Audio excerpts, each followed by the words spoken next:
Countdown for blast off. X minus 5, 4, 3, 2, X minus 1, fire.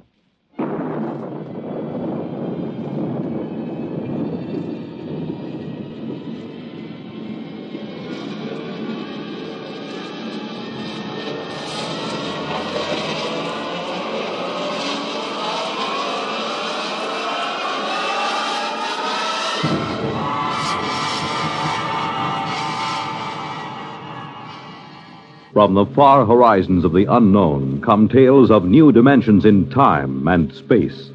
These are stories of the future, adventures in which you'll live in a million, could be years, on 1,000 maybe worlds.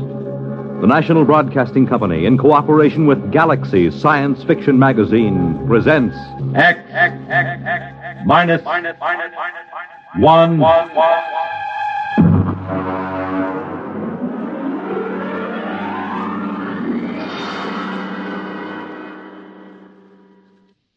Tonight.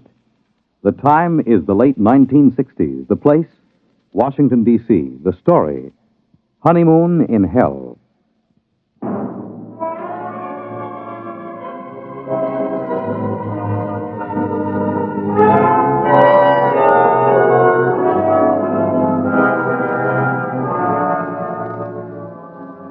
My name is Carmody. I'm a Grade 1 cybernetics man at Western Alliance headquarters in the Pentagon. Used to be a rocket pilot, but they retired me at 27 after I made the third successful flight to the moon. As a Grade 1 cybernetics operator, I get to work with Junior. Let me tell you about Junior. He was built in 1962, and he's the world's finest electronic brain, with the possible exception of Ivan, the Eastern Alliance brain, which was built on stolen plans and modeled after Junior. There are only 4 men in the country permitted in the same room with Junior because the data we feed him is so secret. One of those 4 is the president of the Western Alliance. The other 3 are myself, Charlie Mazer, and the chief. Ray? Oh, yes, Chief. Have you got Junior running a problem? Well, I just fed him the hourly data for probability of H-bomb war with the Eastern Alliance. He's ready. Hold it. According to the data just received, the probability of a hot war between the Western and the Eastern Alliance is 99.930 in favor of such a war breaking out within the next month. Oh, it doesn't sound good, Chief. Yeah. Well, I'll scramble the data and send it to the Joint Chiefs of Staff. Meanwhile, here's a priority C civilian problem to run off. Oh, what's this stuff? Well, it seems on September 17th, a statistician in the Birth Record Department of New York City noticed that out of 813 births reported that day, 657 had been girls, and only 156 had been boys. Well, that sounds impossible. Well, that's what this statistician thought. So they phoned some other cities, and the same trend is being shown, not only in other American cities, but in Western Europe. Sunspots, maybe? That's for Junior to figure out. He's the brain here. Okay, I'll feed him. Give me the results on the intercom. I'll be in my office. Right.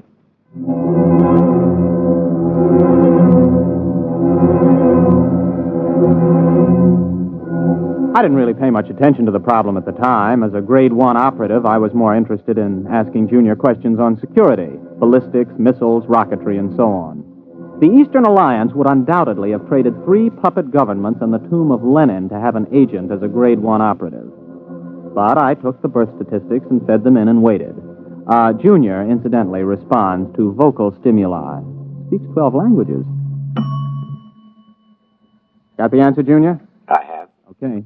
The present statistics, if the trend is projected for another day, indicate a definite dangerous imbalance.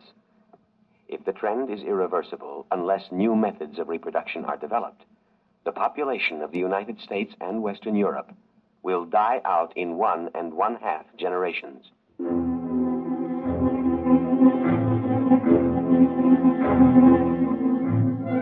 Well, it wasn't long before the newspapers got the story and kicked it around. People in governments really started to worry now.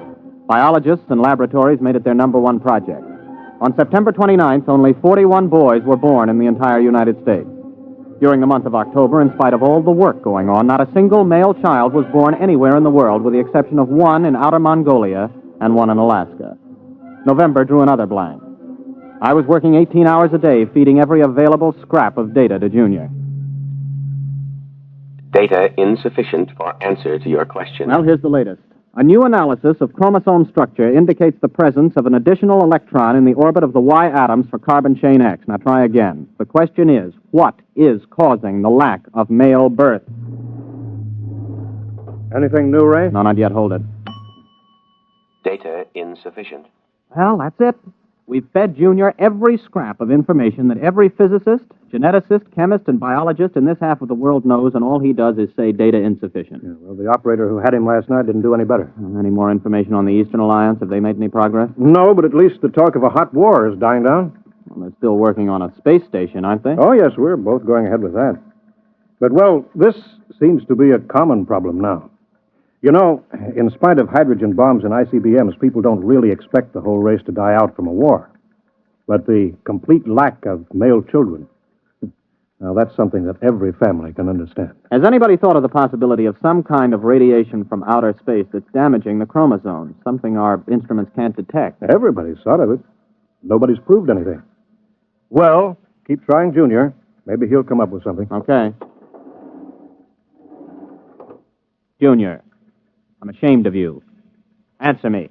Information recorded. Look, you're a whiz on rocket fuels and space orbits, but when it comes to women, you're a total bust, just like me. I don't understand them and never will. Information recorded. Now, you've convinced us that if we use the H-bombs in total war, both sides will lose, and we know that your counterpart in Moscow University has given the same information to the Eastern Alliance. That you can figure out. But women, you can't have genetics without women, right? No. Well, you know that much. What about that blonde at the party last night, huh? What about her? The question is inadequately worded. Please clarify. Should I see her again? No. What? You haven't even got any date on her. Why shouldn't I see her again? Answer, please. Because tomorrow you are going to be married.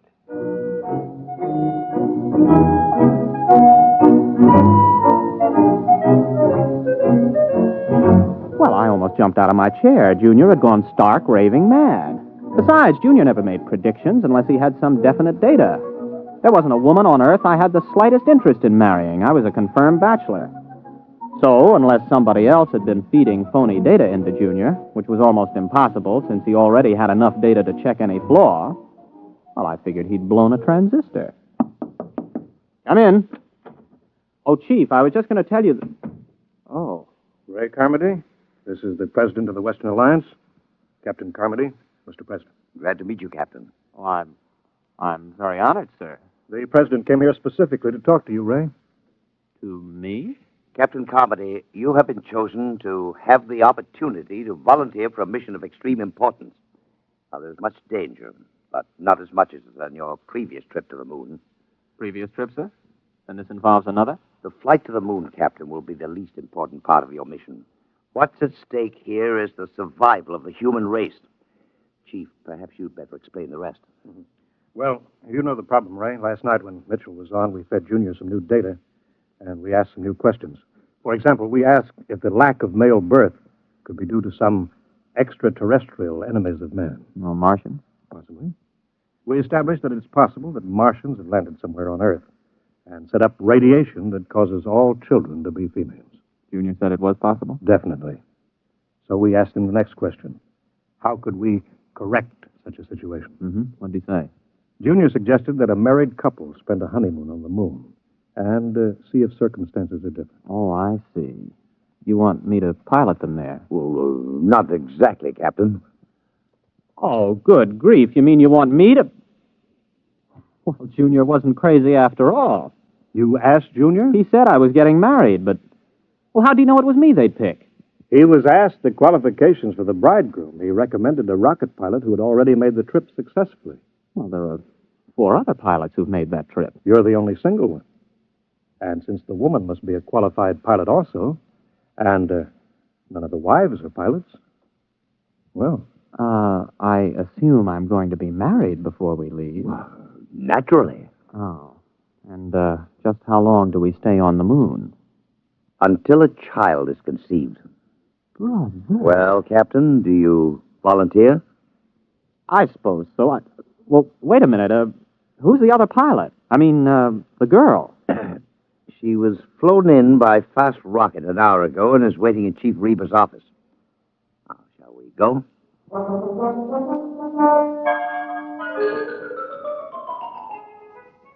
There were some officials there, and a justice, and my bride.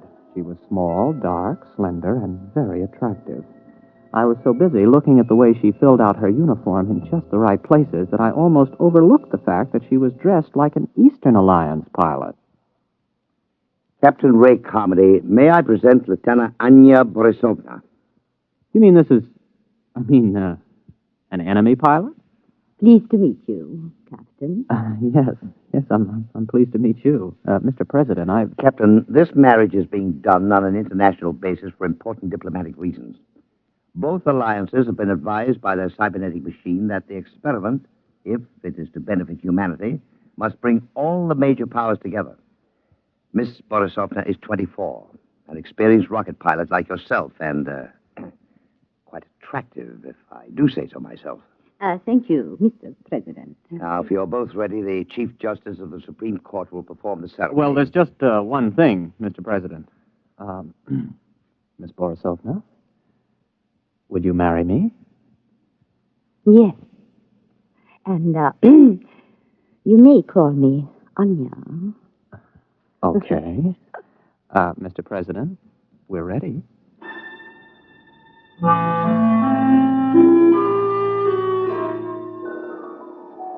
I didn't even get a chance to kiss the bride. We were rushed over to the labs for a pre-flight physical. Then the chief took me aside for a private pre-flight briefing. Congratulations, Ray. Sit down. Thank you. Now, 0 hours at 10 o'clock. Only half an hour? We've known about this for several weeks now, Ray. Ship is ready. We've already fired 11 supply rockets and observed that they landed on the moon near where you're supposed to put down. One of them contains a heat-proof, airtight, collapsible shelter where you live. Uh-huh. Oh, what's the ship like? R-26, much better than the R-24 that you flew there. Last time, Ray, you took 4.5 Gs for 7 minutes. This time you'll get by with 3 Gs and have 12 minutes to accelerate to Brenchless. Now, you'll have enough fuel for the trip there. One of the supply rockets has your return fuel. Oh, yes. We put in a case of scotch and a case of vodka, just as an icebreaker. Before we go, Chief, what would you have done if I'd turned this job down? The cybernetics machine predicted that you wouldn't. Besides, we could have had 100 volunteers an hour after seeing Anya Borisovna. That gal is moonbait. Careful. You're speaking of my wife.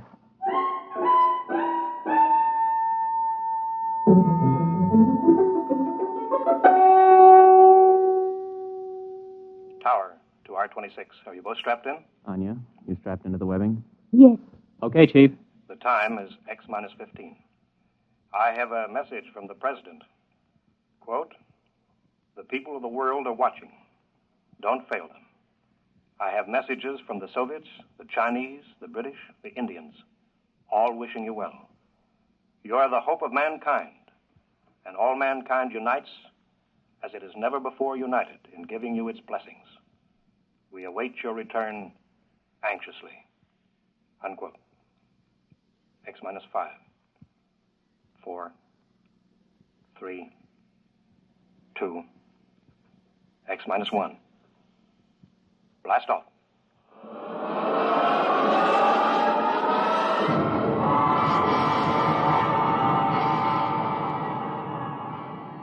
The sound that was beyond all sound struck us like a giant muffled hammer. It built up until we weighed 480 pounds, pressed flat against the webbing. Sound and pressure went on and on interminably. Then we reached Brenchless, free of the pull of Earth. I blacked out. When I came to, a lovely face was bent over mine, 2 dark eyes smiling at me. Are you all right, Ray? Oh, yeah. Are we weightless? Yes. I shut off the fuel. We won't need it until we land. Oh, thanks. If you would teach me, I could help you land the ship. Oh, I've never been to the moon. Well, sure. Just slide over here to the control panel. All right. Like this? Oh, it's fine. We've got about 4 hours Earth time to get acquainted. Have you known many women? A few. Have you had any boyfriends? One or two. Well, I was never really serious about anybody. Oh. You, have a family? Yes.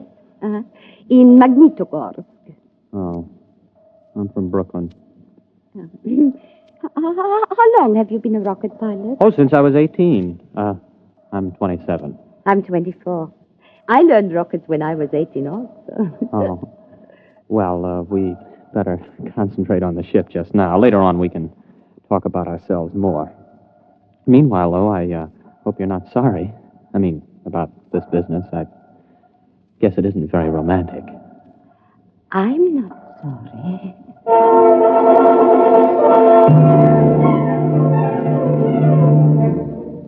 We made a good landing. It didn't knock either of us unconscious. Then we got into our spacesuits and got out of the rocket. Some of the supply rockets were lying within a quarter mile. There were 6 eastern rockets and 3 westerns. About 800 yards away, though, there was a big supply rocket we couldn't identify.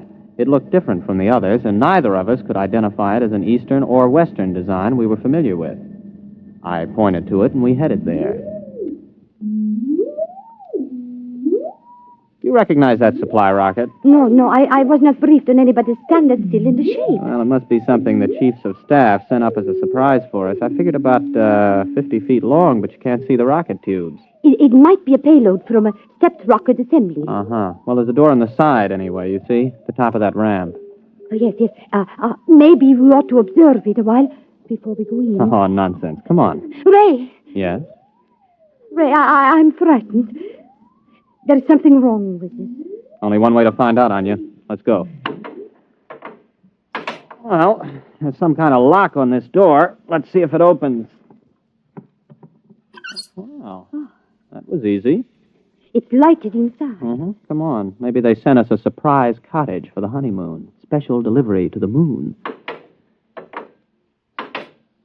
This doesn't look like anything designed for humans to live in. Ray! The door's closed behind us. Try the lock. No, it's no use. Here, let me try. Ooh, holy smoke, I can't get it open. Do you have a gun? No, I have no weapons. They would be useless anyway. Ray. Oh, look. Good grief. They look like blobs of flesh with arms and legs. About 3 feet tall. Don't make any sudden moves. That's some kind of weapon he's carrying. Precisely, Captain Carmody. Who are you? How do you know my name? My people and I are inhabitants of another galaxy.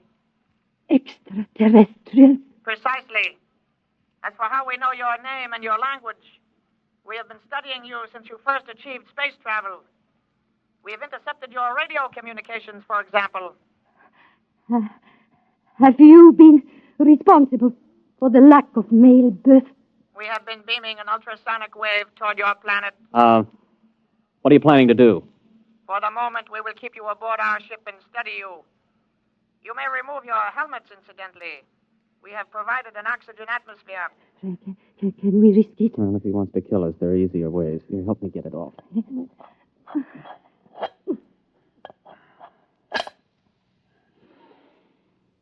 Well, it breathes pretty good. Keep your helmet with you. You may make yourselves comfortable. We will bring you food and liquid from your supply rockets.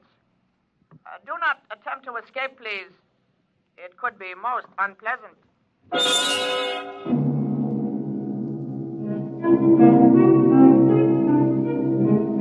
The next few days were like a nightmare.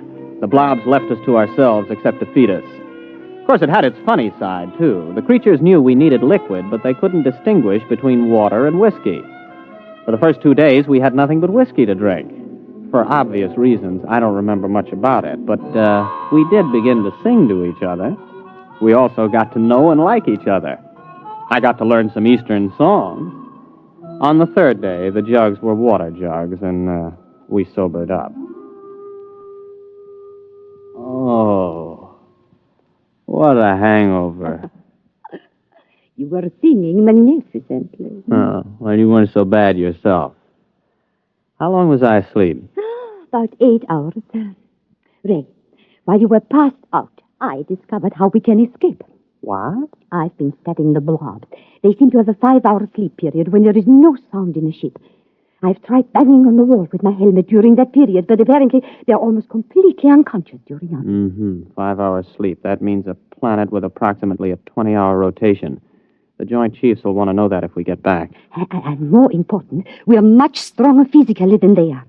I can actually bend the metal of the door lock. Well, now, what are we waiting for? Let's put on our helmets and get out of here. Are they in the sleep period? Yes, for about 3 hours.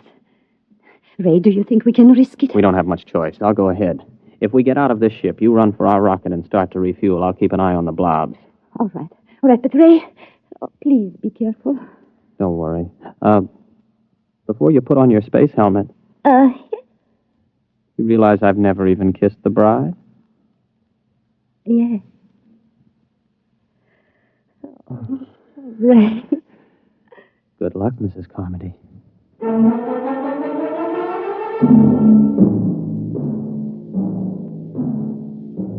By the time I reached the ship, Anya had the rockets refueled. I jacked up the tail fins and we headed for space. When I checked our screen to see if the blobs were after us, we detected their ship heading toward the outer galaxies away from Earth.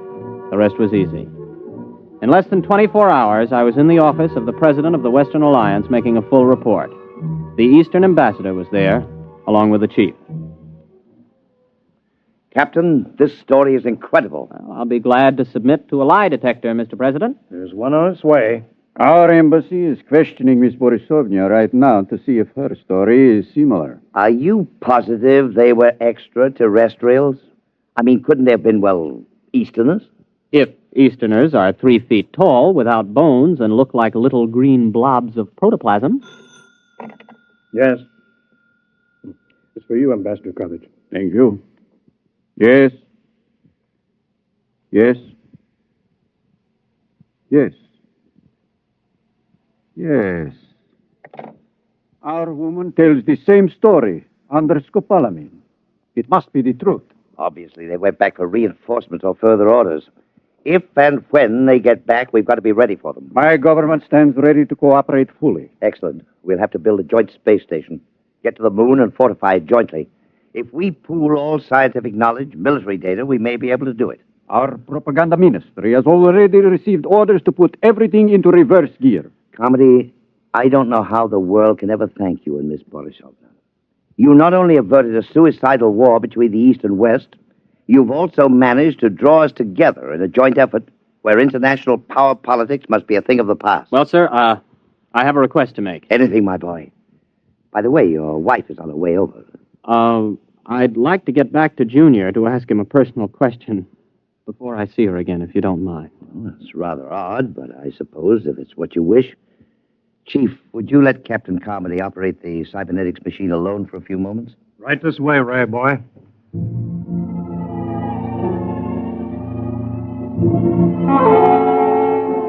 I waited until I was alone with the big cybernetics machine. One green dial glowed malevolently as if the instrument was aware of my presence. I opened the input channel and spoke. Hello, Junior. This is your old friend Ray. Give an appropriate answer. Hello, Ray. Now then, you remember Miss Borisovna, the girl who was selected for me to marry. Item 1, she's going to rejoin me in a short while. Item 2, I've fallen in love with her. Item 3, before we actually live together as man and wife, I want to know something. Question. Does she love me? Yes. Oh, that's my boy. Now then, just one more item before I say so long and take a honeymoon. Tell me, Junior, why do I have a hunch that those blobs from outer space will never be back? Answer, please.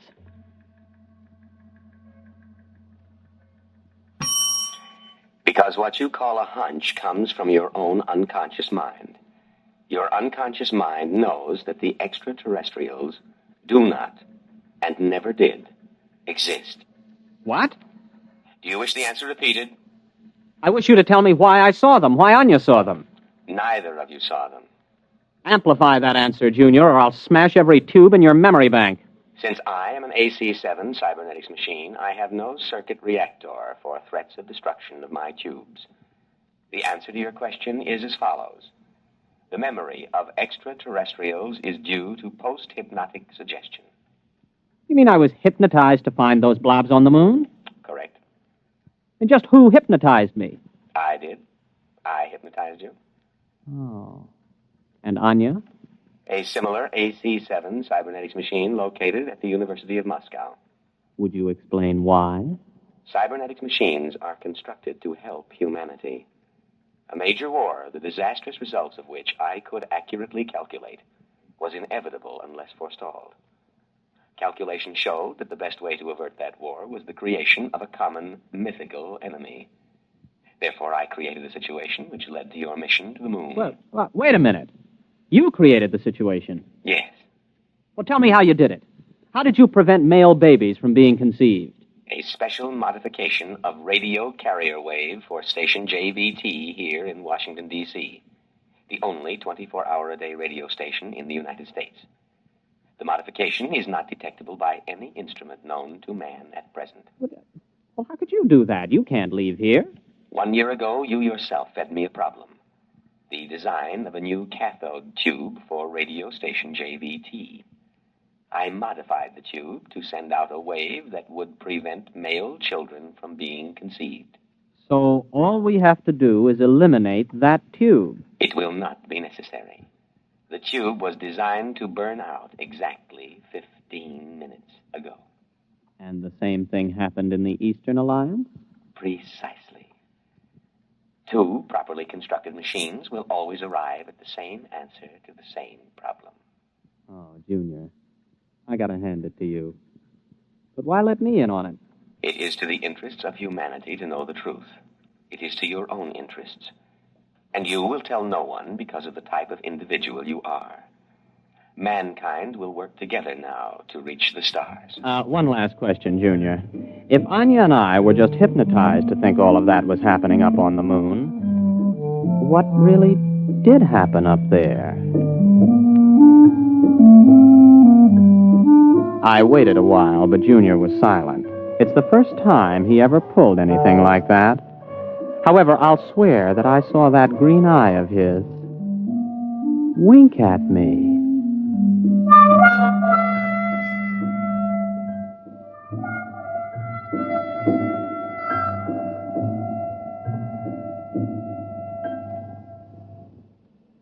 You have just heard X-1, presented by the National Broadcasting Company in cooperation with Galaxy Science Fiction Magazine, which this month features Butterfly 9 by Donald Keith, the story of Jeff, who needed a job, and a man with a job to offer, one where giant economy-sized trouble had labels like fake make, bumsy, and peakage. Galaxy Magazine, on your newsstand today. Tonight, by transcription, X-1 has brought you Honeymoon in Hell, a story from the pages of Galaxy written by Frederick Brown and adapted for radio by George Lefferts. Featured in the cast were William Redfield, Bill McCure, Wendell Holmes, Charles Penman, Leon Janney, Roger de Koven, and Jack Grimes. Your announcer, Fred Collins. X-1 was directed by Daniel Sutter and is an NBC Radio Network production.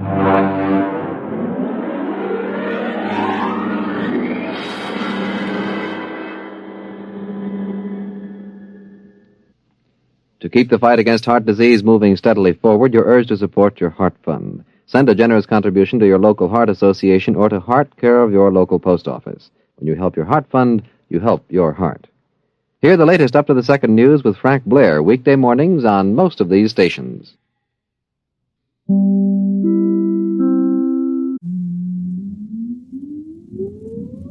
Countdown for blast off. X-5, 4, 3, 2, X-1, fire.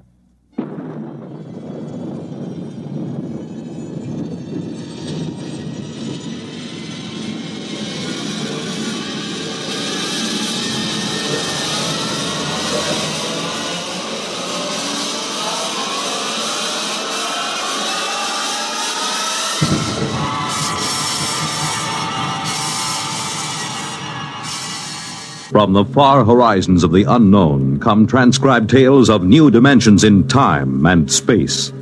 These are stories of the future, adventures in which you'll live in a million, could be years, on 1,000 maybe worlds.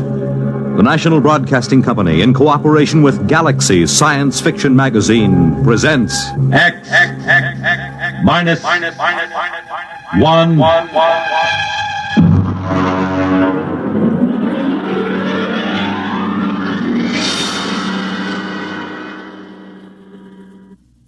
Tonight's story, Sam, This Is You, by Murray Leinster.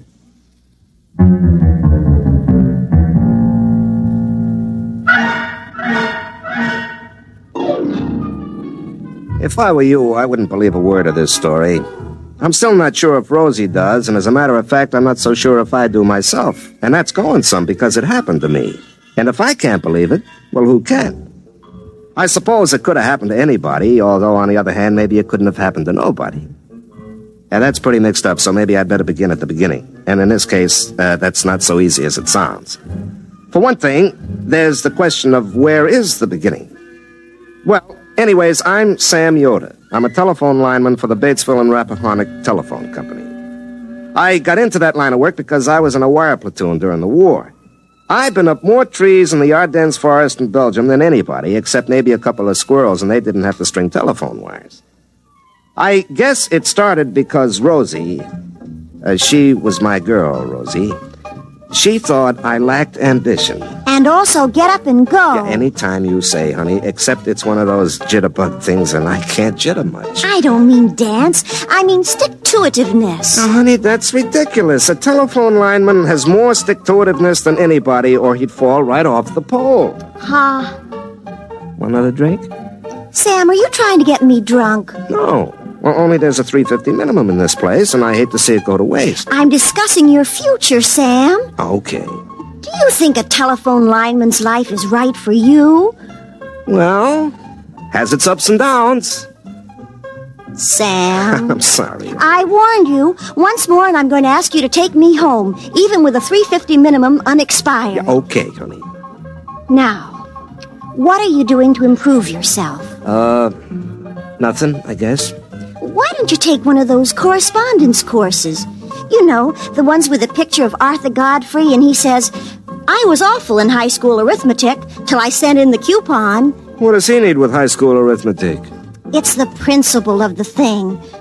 Sam, I'd hate to think I was engaged to a man who didn't improve himself. Well, I'll figure something out, honey. You don't want to spend all your life with your arms around a pole? Well, it was all right with George Sand. Is he working at the company now? No. George Sand. She was in She?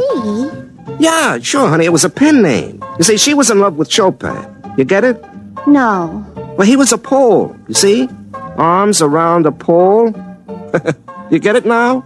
Yes. Now I get it. Sam, take me home immediately.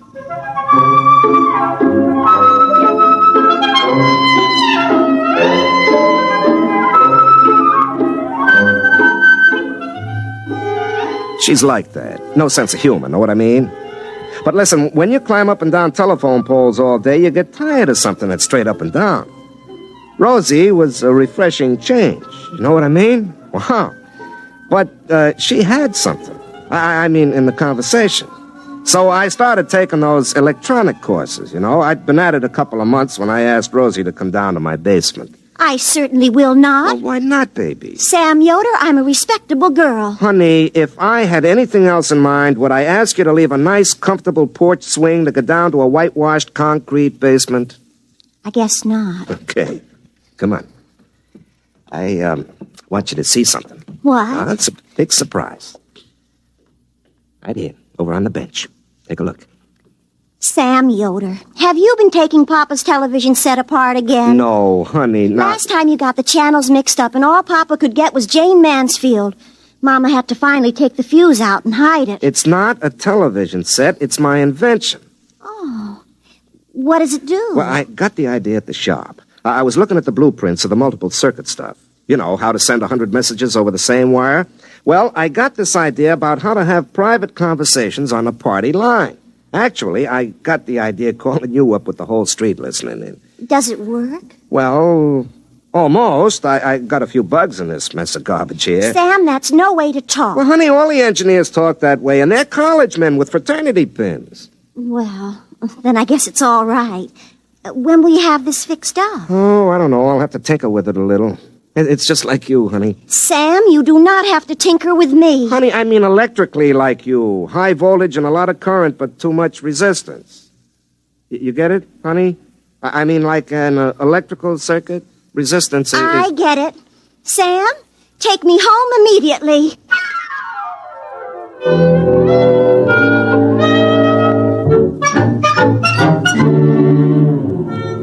I was thinking of my invention on next Friday, July 2nd, about 6 o'clock. I was up a pole near Bridges Run, hunting for a break where the party line went dead. I hooked in my linesman's phone, but I couldn't get central. I was just about to pull my phone and get down when... Hey, that's impossible. The line checked out dead. Hello, who's this? Sam, this is you. Huh? What's that? This is you. You, Sam Yoder. Don't you recognize your own voice? This is you, Sam Yoder, calling from the 12th of July. Look, Mac, I'm working and I'm 50 feet up. Don't hang up. I'm not hanging up, but you'd better. Now, wait a minute. Do I know you? The voice is familiar. Sam, it's the 2nd of July where you are, and you're up a pole by Bridges Run. The line's dead in 2 places, or else I couldn't talk to you. Lucky, huh? Whoever you are, it isn't going to be lucky for you. But I'm you, and you're me. We're both the same Sam Yoder, only where I am, it's July 12th. Where you are, it's July 2nd. You've heard of time traveling? Well, this is time talking. You're talking to yourself. That's me. And I'm talking to myself. That's you. And it looks like we've got mighty good chances to get rich. Look, I don't believe this. All right, then listen. Do you remember the time you were out with Rosie at the drive-in movie over at the Wing? And the couple in the convertible next to you were naked. And then Rosie...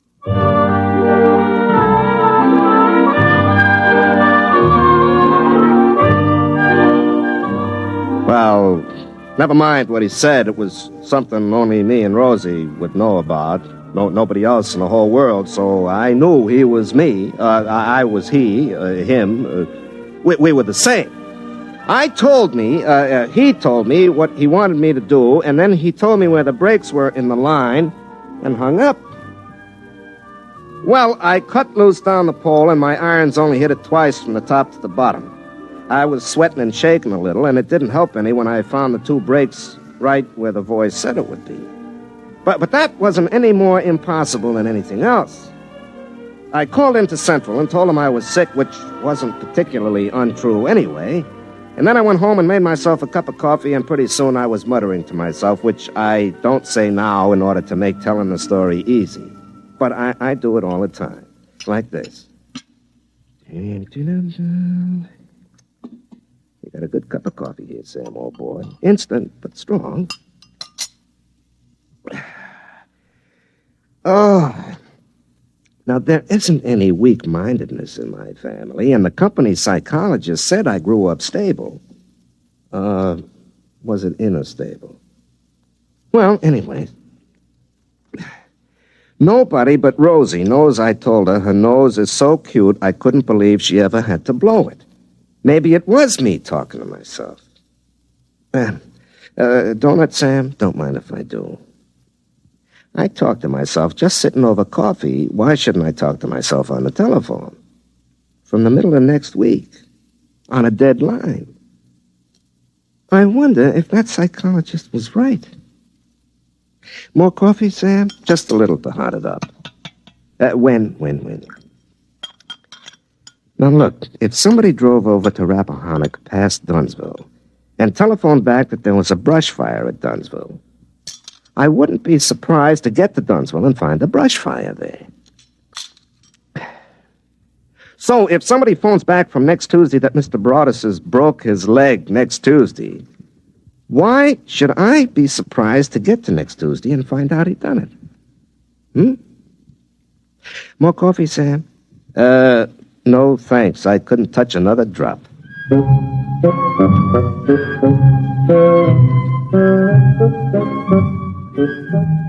You see what I mean?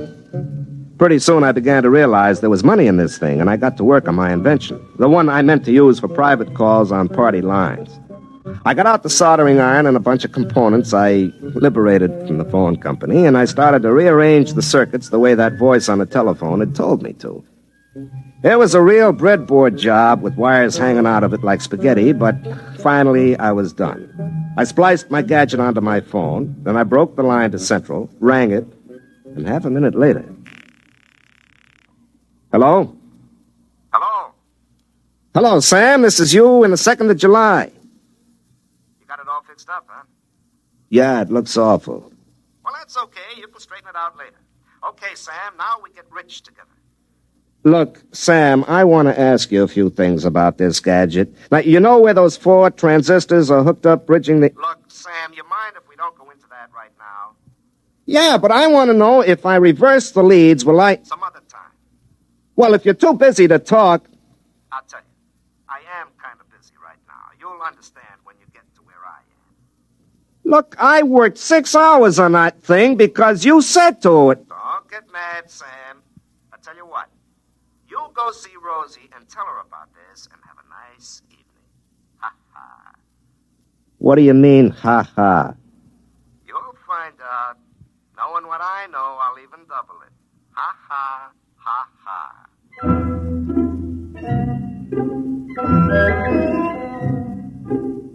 I went over to Rosie's house. Her old man was watching Diana Dors on the television, and her mother was watching her old man, so I took Rosie by the hand and led her out onto the porch. I could see the moon glinting off eyeglasses as all the neighbor ladies leaned forward in their porch rockers to watch us. I always felt a responsibility to those ladies, and usually I try to make it worthwhile to them staying up so far past their bedtimes. But tonight, I had other things on my mind. Sam, you didn't slick down your cowlick. I've told you, if you go on a date without slicking down your cowlick, it shows you have no respect for the girl. Rosie, forget my cowlick, huh? I could go inside and get some mustache wax. Pa keeps it because his crew cut always goes limp when the humidity gets above 60%. Rosie, will you listen to me?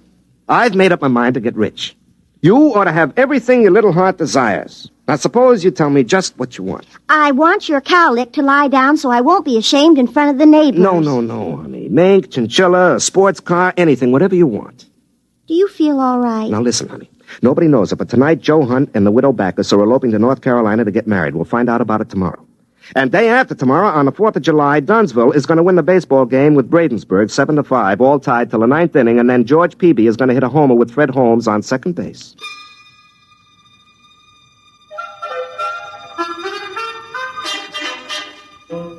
There was a brief silence, interrupted only by the sound of Pa's rocker going over as he tried to get a better angle on Diana Dors. I don't know how many times I've explained to him you can't improve on the view on a 2-dimensional TV screen by craning your neck. But he says you can't overcome a lifetime of habit. Well, anyways, I explained to Rosie about Sam in the week after next telling me all these things and how we were going to get rich. Sam, somebody was playing a joke on you. Oh, yeah? Well, who else but me knows what you said that time you thought I was mad at you and you were crying down behind McHenry's ice house? Sam, I told you when I read those words on that board fence, I didn't know what they meant. And nobody else knows about the time we were picnicking and the bug got down the front of your sunback dress and you thought it was a hornet. Sam Yoder, you never told anybody about that. No, but the me in the week after next knew. He told me, so he had to be talking to me. It couldn't be anybody else. Sam, either you've told somebody else everything we ever said or did, or else there's somebody else who knows. That's awful. But, honey, it's me. This other person knows everything we say, even now? Sure. Sam Yoder, you go home. But, honey... Do you think I'm going to talk to you when somebody else listens to every word I say and knows everything I do? Do you think I'm going to marry you? But, Rosie, it's just between the two of us. You, me, and me next week. Rosie.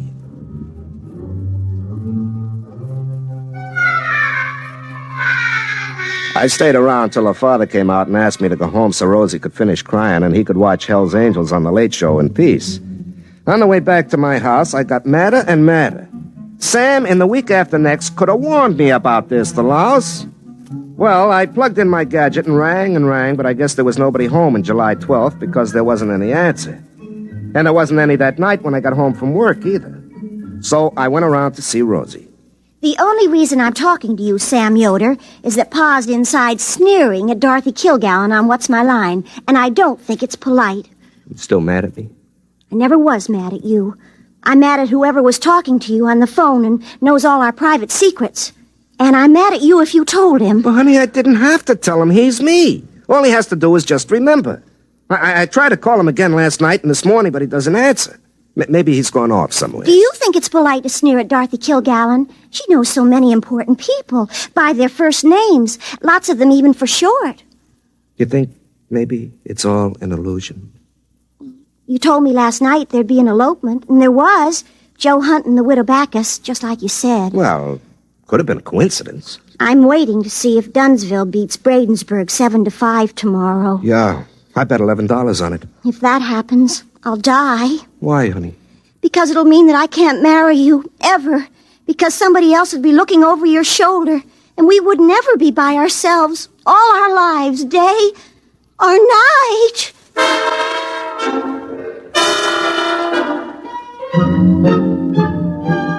The next day in the big 4th of July ball game, it was tied in the ninth. Then George Peavy hit a homer with Fred Holmes on second base, and Dunsville beat Bradensburg 7-5. I collected my bet, but the $11 turned to ashes in my mouth.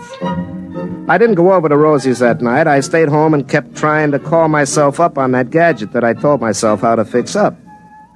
It was a moonlit night, the kind I usually spend with Rosie while her old man watches the $1 million movie for the 7th time on TV, hoping that the ending will come out different. But there I was in the basement trying to call up the week after next, and nobody home. In the morning, I woke up suddenly. I thought it was the alarm clock, but it wasn't. Hey, I left the gadget on. Oh, wait, don't go away. Wait. Hello? Don't get upset, Sam. Rosie's gonna make up with you. How do you know what she's gonna do? She won't marry me with you hanging around. I've been trying to figure out a way to get rid of you. Quiet, I'm busy. I gotta go collect the money you made for us. You collect money? I get in trouble and you collect money? I have to, or you wouldn't get it. Now listen, where you are, it's Wednesday. You're going over to Dunsville today to fix some phones. You'll be in Mr. Broadus' law office about 10:30. Now you look out of the window and notice a fella sitting in a car in front of the bank. Notice him good. I won't do it. I won't take orders from you. Maybe you're me, but I make a bet and you collect it. For all I know, you spend it before I get to it. Now, I'm quitting this business right now. It's cost me my girl and my peace of mind and the blazes with it. Okay? Okay, Sam. Just wait and see.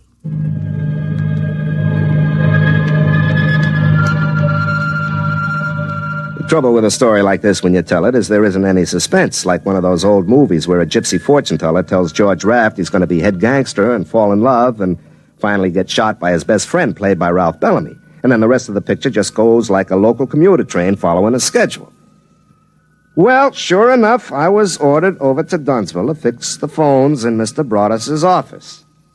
Well, at 10:30, I happened to look out of the window, and there, sitting in a car with the motor running, was a reddish-haired man.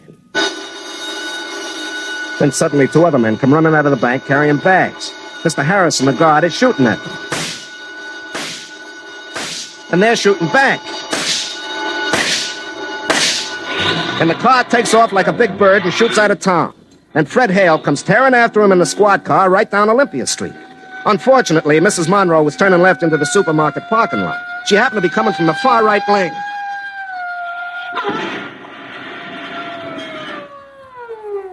And so the bank robbers got away clean with $35,000. They'd cut all the wires out of town where they crossed Goose Creek, and so they sent me right out to fix it. I was up the pole right next to the creek, working, and, like usual, talking to myself. Sam, do you realize what that was? A bank robbery. You, in the middle of next week, told you to come over here and watch a bank robbery, but you didn't tell yourself what for. You didn't tell yourself to stop it. Sam, that other you is a born crook.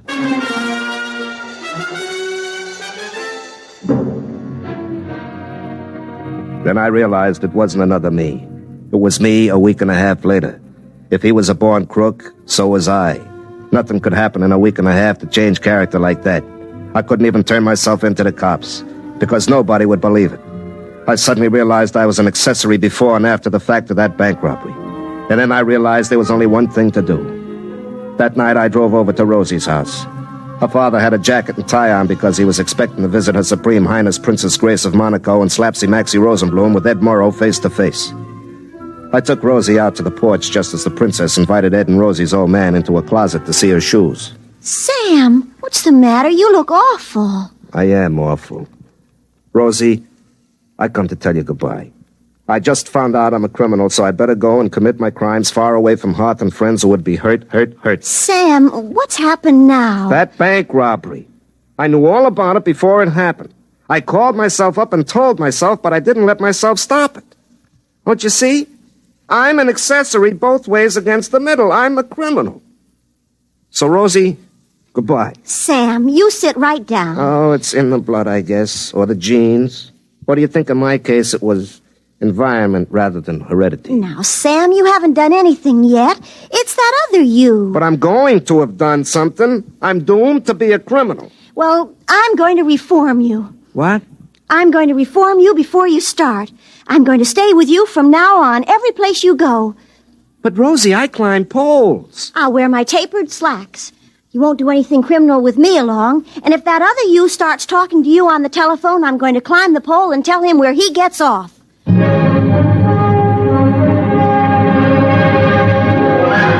And that's just what she did. Wherever I went, Rosie went right along with me, carrying a 10-inch crescent wrench in case of emergencies, wearing her tapered slacks, which looked real good because, as a matter of fact, the slacks taper just a little more than Rosie does. Well, she made me stay over in her brother who was away in the Marines' room and locked me in at night. It went on that way for a couple of days. Rosie looking grim all day, not even holding hands or playing footy in the diner over coffee. We spent the evenings in her living room while her father watched Meet the Press and asked Nixon and Kefauver questions that they never even answered.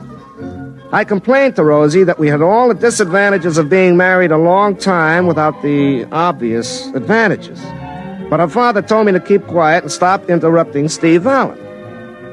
Well, finally, on the 11th of July, we were driving in the phone company truck, Rosie was driving, to make sure I didn't commit anything criminal like crossing the double white line or not stopping for a school bus. Do you realize tomorrow is the 12th? Yeah. That's the day the other you called you up from, isn't it? Yeah, that's right. Well, I've kept you honest. If you turn into a hoodlum between now and tomorrow... Rosie, look out, that car! Now, look what you did. Is the other man hurt? He's getting out of the car. Rosie, that here. Rosie, that's the man who... Get down, he's shooting at us. Why? Well, he's the man I saw outside the bank. He's one of the bank robbers. Look out, he's coming this way. He looks awful mad. Why not? We smashed his getaway car. Rosie, get behind me. I'll protect you.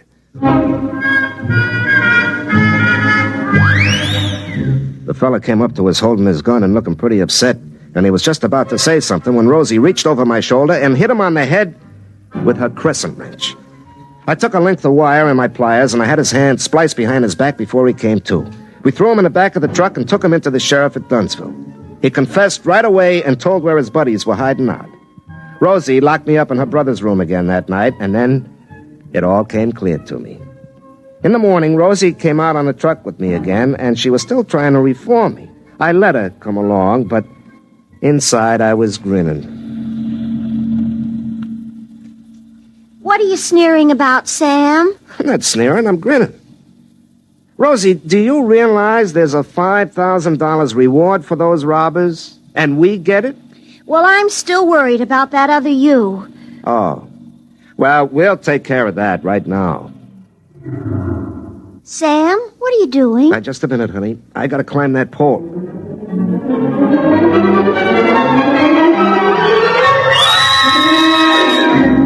Sam, what are you doing up there? Well, I gotta make a call, honey. Hook up my little gadget. Now. Hello, who's this? Sam, this is you. Huh? What's that? This is you. You, Sam Yoder. Don't you recognize your own voice? This is you, Sam Yoder, calling from the 12th of July. Look, Mac, I'm working, and I'm 50 feet up. Don't hang up.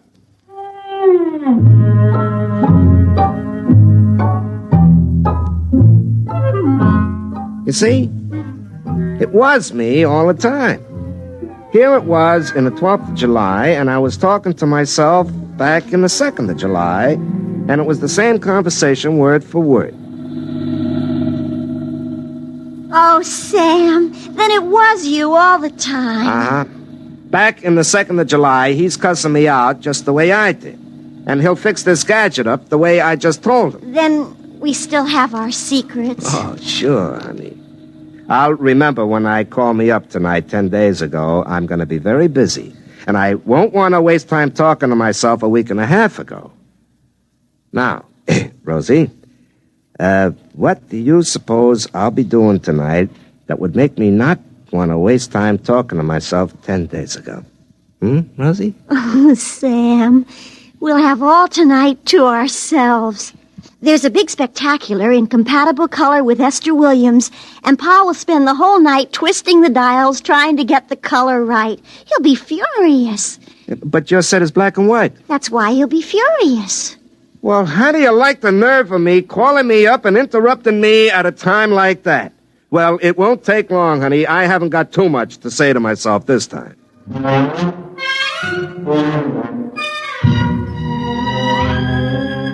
Well, that's the way it went. Rosie and I got married.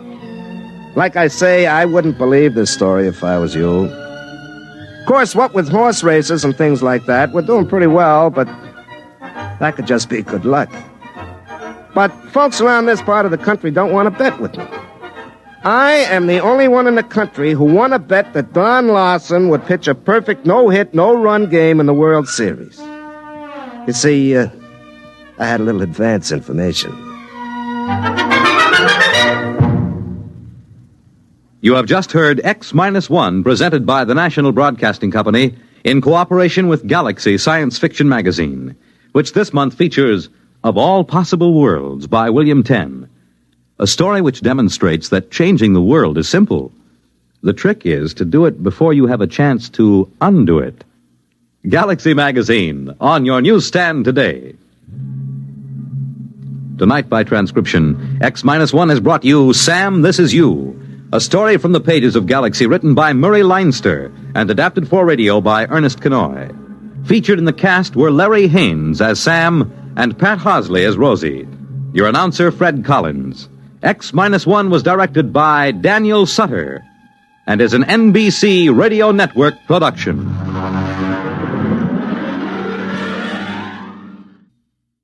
For eerie tales that set the scene for witches' flights this Halloween, hear Sleep No More tonight.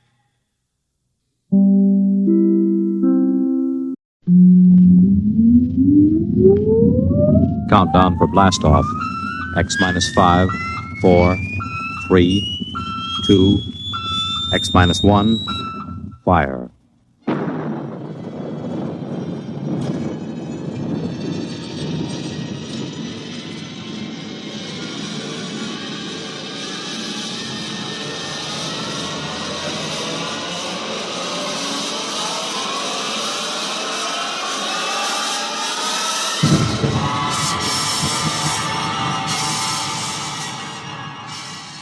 From the far horizons of the unknown come tales of new dimensions in time and space.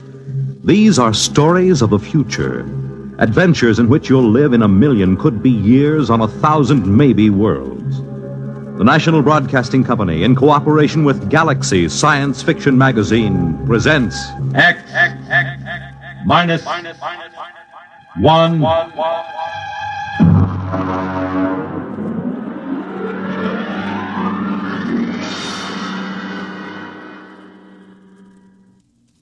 Tonight, the time after the next atomic war. The place, somewhere in the United States. The story, The Moon is Green by Fritz Leiber.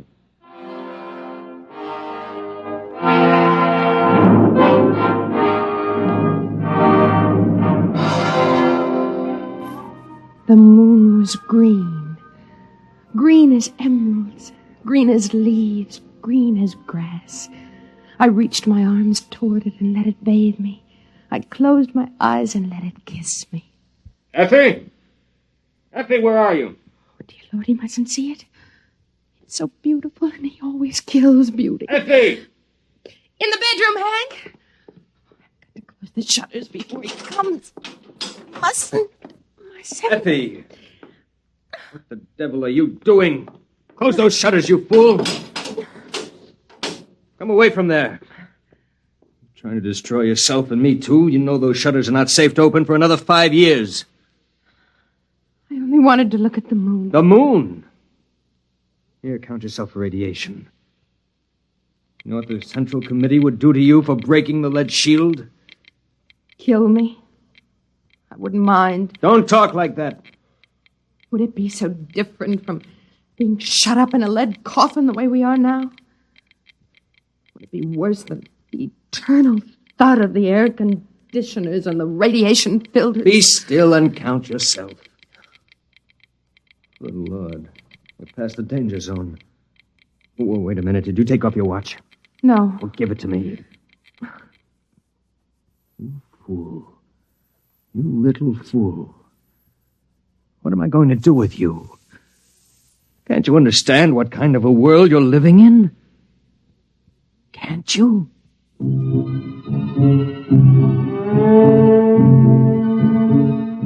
Oh, yes, husband. I can understand only too well. It's the world that can't seem to understand.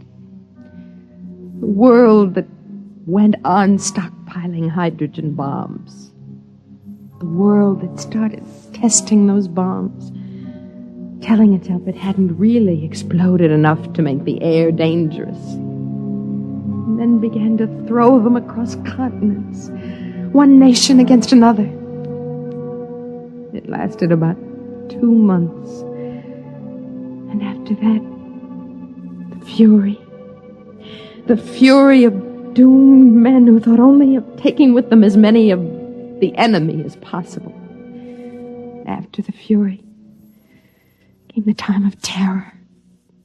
Men and women with death sifting into their bones and through their nostrils, fighting for bare survival under a dust-hazed sky that played fantastic tricks with the light of the sun and the green light of the moon. The only chance for existence was to claim one of those underground radiation-shielded places. They went to the strong. And afterward, the waiting behind the lead shields. The endless, interminable waiting. You understand, I suppose, that we were allowed to reclaim this ground-level apartment only because the committee believed us to be responsible people, and because I've been making a darn good showing lately. Yes, Hank, I understand. It's a privilege to have some privacy, you know. I could send you back to the basement tenements. Would you like that? Oh, no. Oh, no. Anything rather than that fetid huddling and that shameless communal sprawl. Yet is this really so much better? Being on the surface is meaningless. It only tantalizes. And yet... Well? No, Hank. I don't want to go back underneath. Well, then try to behave yourself. Coming up through the tunnel just now, I decided I'd better talk to you. Frankly, Effie, the committee's beginning to be a little concerned about our lack of children. Oh. Charlie Baker asked me this morning if I'd like my name put on the list for a free woman.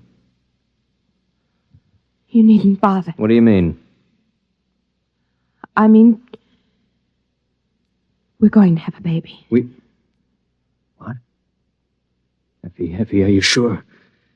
Yes, Effie, that's wonderful. It's magnificent. Do you realize what this means to my rating with the committee? You know how important it is to the community to raise healthy members for the day when we can resume the surface war. Yes, I've heard the broadcast. We'll announce it at the meeting of the junior committee tonight. Tonight? Well, you hadn't forgotten about it, had you? It's the annual banquet.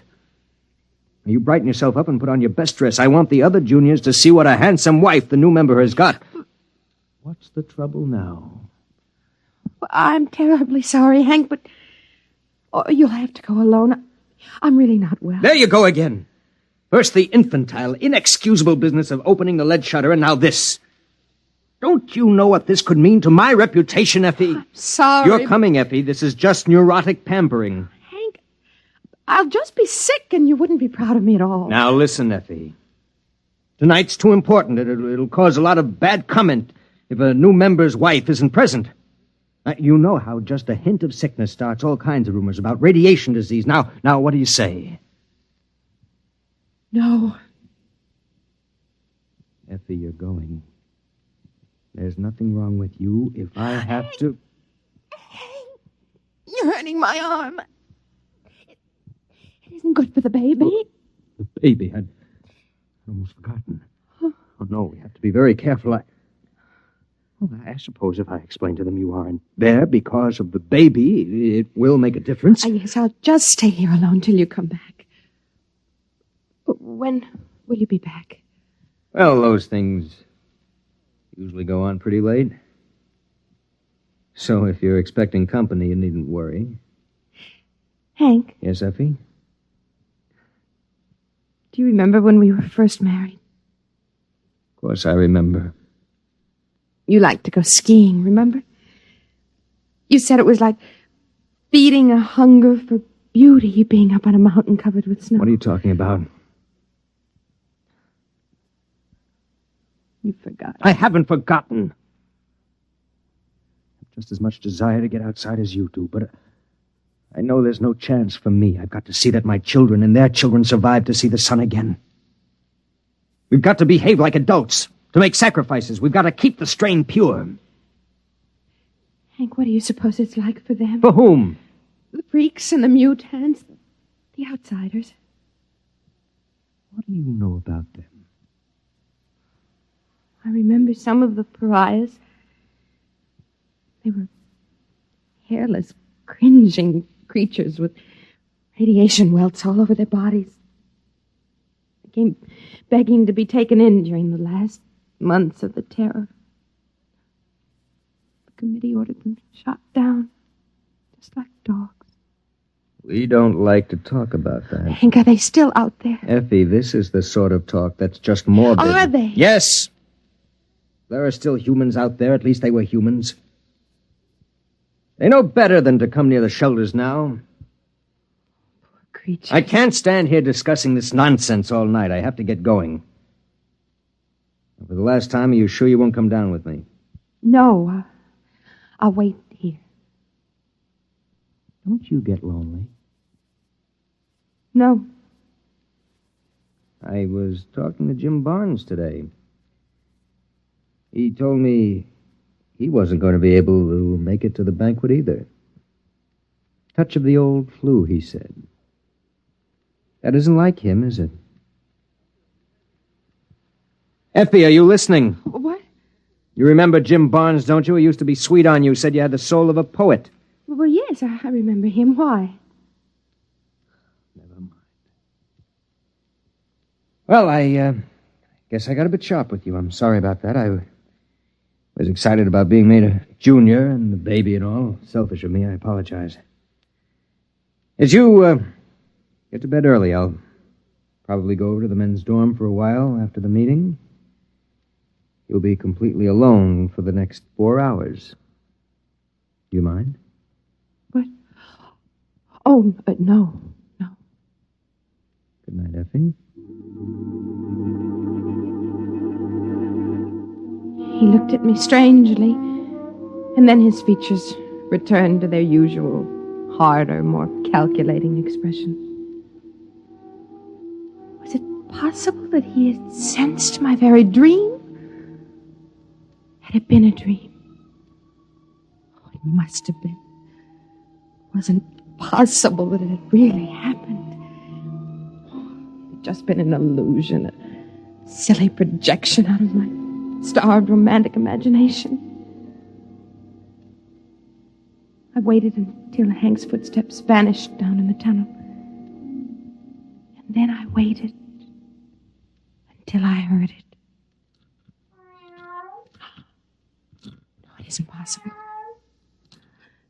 There's nothing out there. Nothing but deformed monsters. I mustn't open the shutters. I mustn't. Oh, dear Lord, I've got to know. I've got to know. I've got to. Well, now, so you haven't forgotten our meeting after all. You. And were you expecting someone else? It wasn't a dream. You really were out there last night. Oh, yes, and the night before. I was afraid I dreamed it. I still think it's a dream. Lean out into the moonlight a moment. Is this a dream? Oh. Or was it a flesh and blood kiss? And your name is Patrick. Aye? Patrick. Well, now, did you open the window to find God's own breath, the fresh evening air, or did you open it to invite me in? Oh, of course. Come in. Come in. Come, Joe Lewis. Ah, here, now, let me help you. Being a cat with 12 toes on each foot and ears like boxing gloves is a bit cumbersome. I have to help him a bit, you see. Come on now, laddie. There, now. Is your husband about? No, he won't be home for a while. Well, still, I'd better close the shop. Oh, no. Leave them open. The radiation? I don't care. I want to see the moonlight.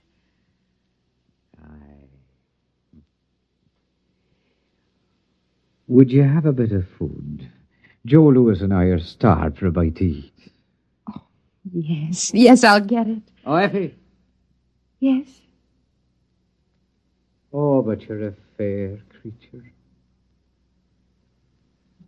Thank you.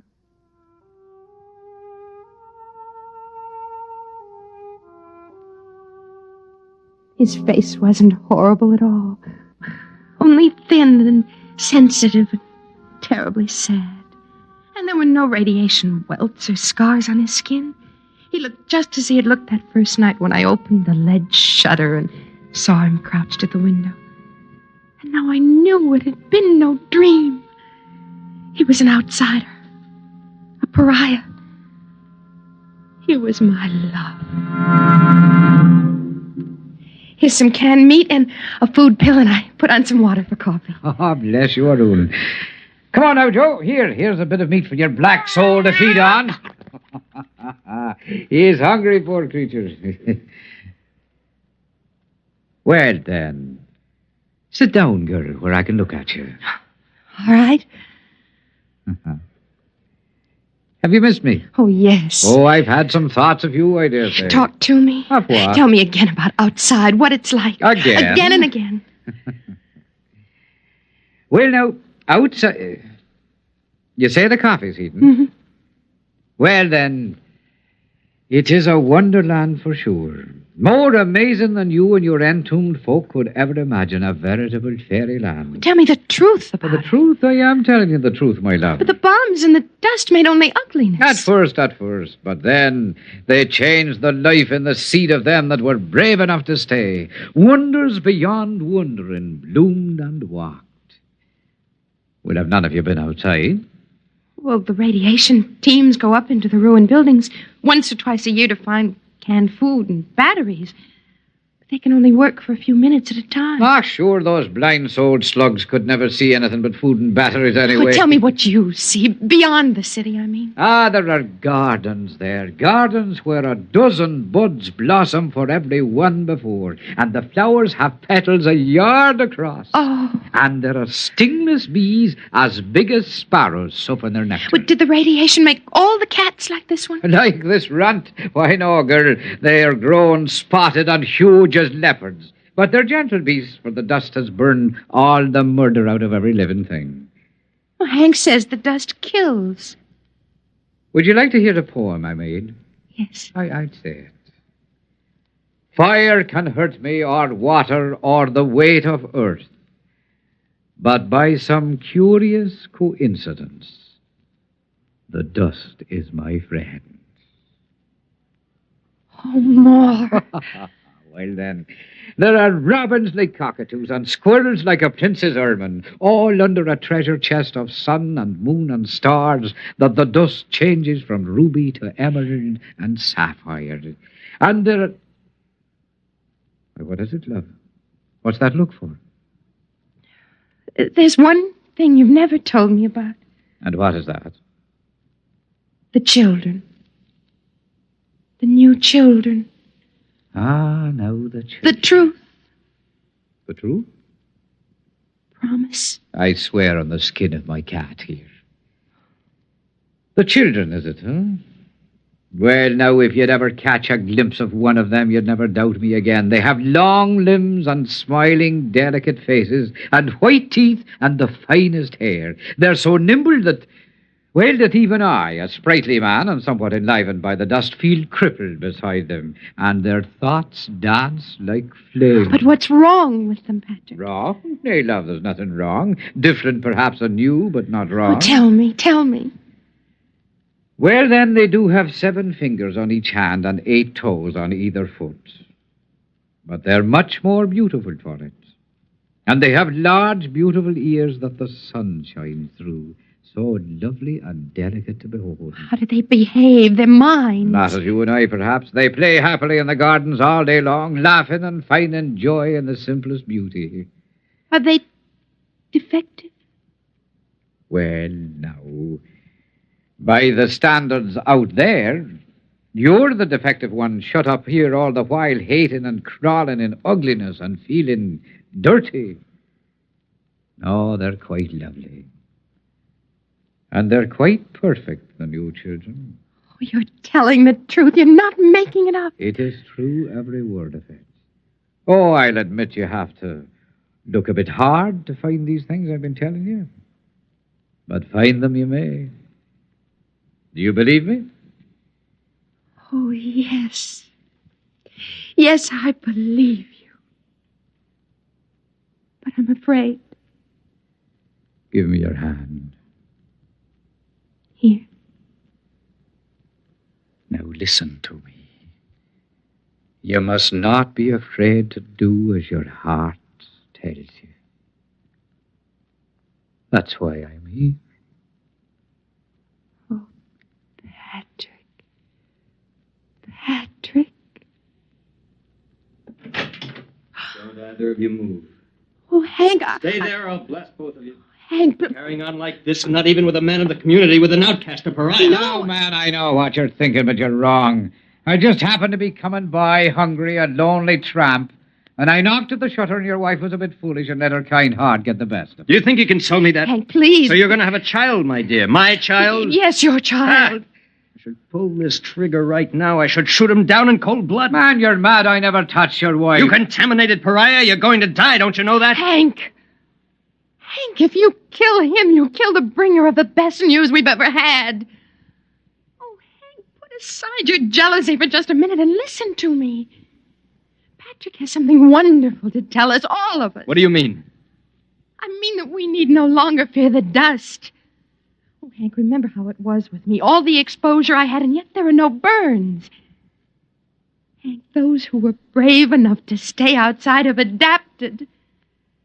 They've become a beautiful people. Did he tell you that? Everything that grew or moved was purified. He filled you with lies so he could take you. No, it's true. The radioactivity is almost gone, burned out. Effie, I've been out there. It's horrid. No, been blinded. Blinded to beauty, blinded to living. Good Lord, you believe it?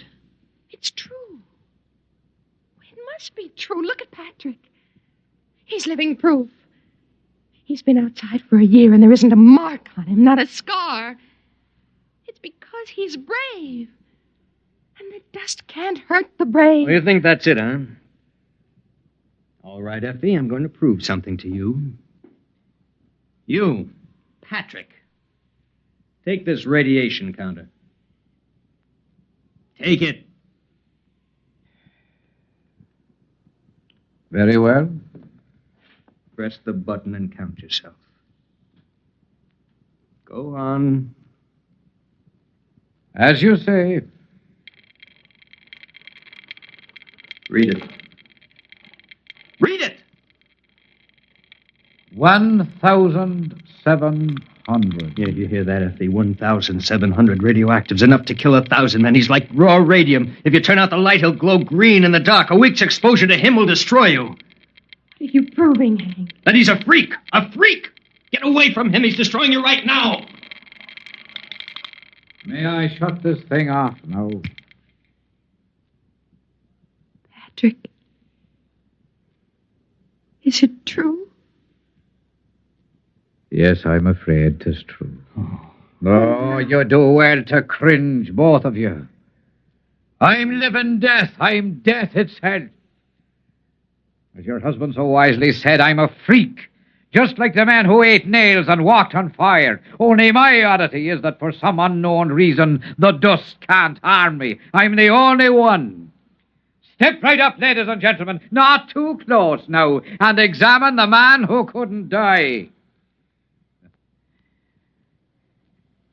And now, if you don't mind, I'll go back to my dead world and leave you to yours.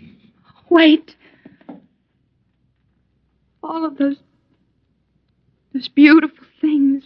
It gets so lonely out there. And I was starved for beauty. And so were you. There's no garden out there. Garden. Listen to me, the both of you. What is out there is more terrible than either of you can imagine. You're worse than Hank, even. He only killed beauty once. But you brought it to life so you could kill it again. You're afraid. Afraid of the loneliness out there. Well, I'm not afraid. Effie, keep away from the window. No, I'm not afraid. Maybe there is no garden out there. And no beautiful, strange children to play happily. But there can be if we're brave enough. Effie! I'm going, Hank. I'm going, Hank. Effie, come back, Effie! It's no use trying to keep her, man. Effie, come back! I love you! Come back! There's no use, man. There's still time. She stood the dust better than most. There's still time. The dust won't hurt you. Find her. Bring her back. I'll reward you. I'll give you food. If you want her, you'll have to go yourself. She'll die. Maybe she won't. How can you say such a thing? Because perhaps she's like me. Aye. Perhaps the two of us together could be the first of a race that'll live in sunlight again. Get against the wall where I can kill you easier. Why will you kill me? Is killing all the answer you have to life's riddles? Is the smell of blood better than compassion? Is it more joy to own her than to be loved by her? Move! Man, you'll not kill me. Shall I tell you why? Because my flesh will not die. I live 1,000 years. Not your brain, Patrick. And that's where this gun is aimed. Well, then you leave me no choice. You get it! Hey! Call him up! My arm! Oh. Well, then I have your weapon now. Out there, you see, we freaks have learned to live together and to cooperate. It's the only way we can stay alive. Oh, I'll give Effie your love. Come on, Joe. Oh, you'd better close the shutters as soon as we're gone. The moon is beautiful, but it's deadly.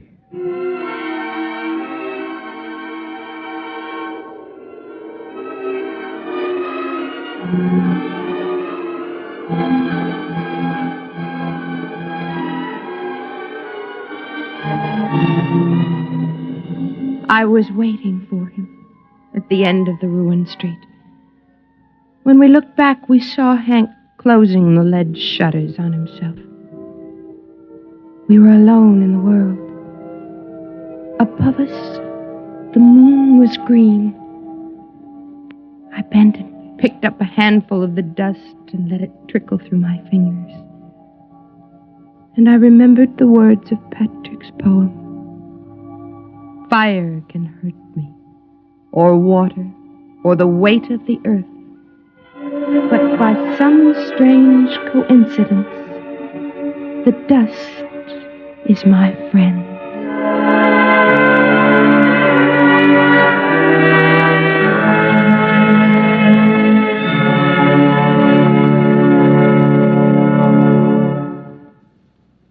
You have just heard X-1, presented by the National Broadcasting Company in cooperation with Galaxy Science Fiction Magazine, which this month features Advance Agent by Christopher Anvil, the story of a spy who had the worst possible break.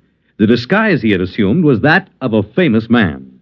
Galaxy Magazine, on your newsstand today. Tonight, by transcription, X-1 has brought you The Moon is Green, a story from the pages of Galaxy written by Fritz Leiber and adapted for radio by George Lefferts. Featured in the cast were Joyce Gordon as Effie, Bill Lipton as Hank, Ian Martin as Patrick, and Frank Milano as the cat. This is Fred Collins. X-1 was directed by Fred Way and is an NBC Radio Network production.